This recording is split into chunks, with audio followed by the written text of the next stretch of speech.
আসলে বাংলাদেশের প্রশাসন আর বাংলাদেশের যারা প্রশাসনকে চালাচ্ছে তারা কেন পরিবর্তন হচ্ছে না বুঝলাম না। আমরা কিছু কিছু বিষয় অনেক সময় উঠাই ধরি, আমরা এসব বিষয়গুলো উঠাই ধরলে লাভ কি যদি তাদের বিভাগে কাজ না করে।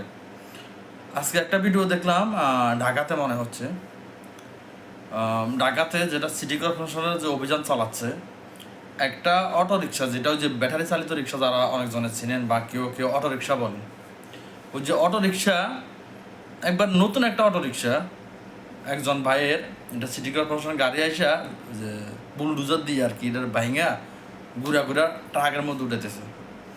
ওই অটো রিক্সার ড্রাইভারটা, তার যে মানে আহাজারি, তার যে কান্না, সে রাস্তার মধ্যে শুয়ে পড়ছে, সে চিৎকার করে কাঁদতেছে, ভাই আমার 4টা ছেলে মেয়ে, ভাই আমার সংসারটা কীভাবে চলবে, আমার আজকের জন্য একবারের জন্য মাফ করে দেন, একবারের জন্য ছেড়ে দেন, আমি যাবো এখান থেকে।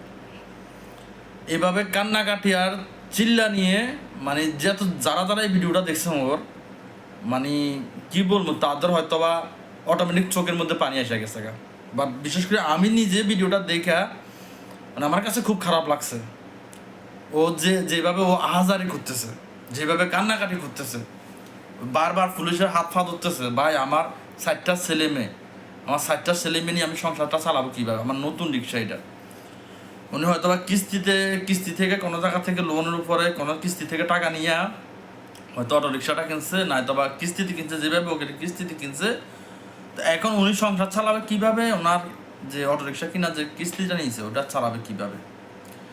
আমার কথা হচ্ছে যে বাংলাদেশের প্রশাসন এটা কেন বুঝে না, যারা রিক্সাগুলো ইম্পোর্ট করতেছে, যারা বিশ্বের বাইরের দেশ থেকে রিক্সাগুলা বাংলাদেশে নিয়ে আসতেছে, যেখানে রিক্সাটা ফ্যাক্টরি হচ্ছে, ওইখানে আপনারা বাংচুর চালান, ওইখানে আগুন দিয়ে পুড়ে ফেলেন, একটা মিসাইল ছেড়ে দেন, সমস্যা নাই, এটা ভালো কাজ হবে। সাধারণ একটা পাবলিক একটা অটো রিক্সা কিনা নিয়ে আসছে 1 লক্ষ 1.5 লক্ষ টাকা দিয়ে, আপনারা তার রিক্সাটা ভাঙা দেন। আপনার যদি হ্যাডাম থাকে, আপনার যদি ফুটকির মধ্যে যদি জোর থাকে, যান না ফ্যাক্টরিতে যান, ফ্যাক্টরিতে দেখি আপনাদের কতটুকু হ্যাডাম আছে, ফ্যাক্টরিতে গিয়ে ভাঙেন। ওইখানে তো পারবেন না, কেন জানেন, ওইখানে যে মোটা অঙ্কের একটা মাল ধরাই দিয়েছে আপনার করে। আপনাদের প্রশাসনে যারা আছেন তাদেরকে, বা প্রশাসনের উপর লেভেলে যারা আছে তাদেরকে মোটা অঙ্কে একটা মাল দিয়ে দিছে, পকেট গরম করে দিছে।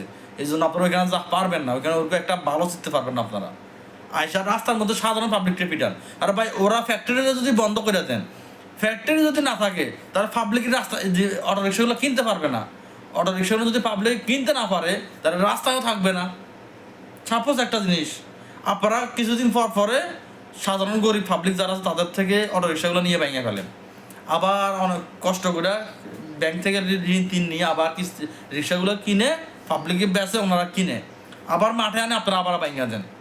ভাই আপনারা কি অটো রিক্সা ফ্যাক্টরি যারা খুলছে তাদের ব্যবসার জন্য এই কাজগুলো করতেছেন, না সত্যি আপনার ঢাকা শহরে পরিষ্কারের জন্য আইন প্রয়োগ করতেছেন, কোনটা? দেখি আপনাদের হ্যাডাম কতটুকু আছে। যারা অটো রিক্সার ফ্যাক্টরি খুলছে বাংলাদেশে, ওই ফ্যাক্টরিতে গিয়ে হামলা করেন, ওই ফ্যাক্টরিতে গিয়ে ভাঙেন, এখানে সাধারণ পাবলিককে ভাঙে লাভ কি?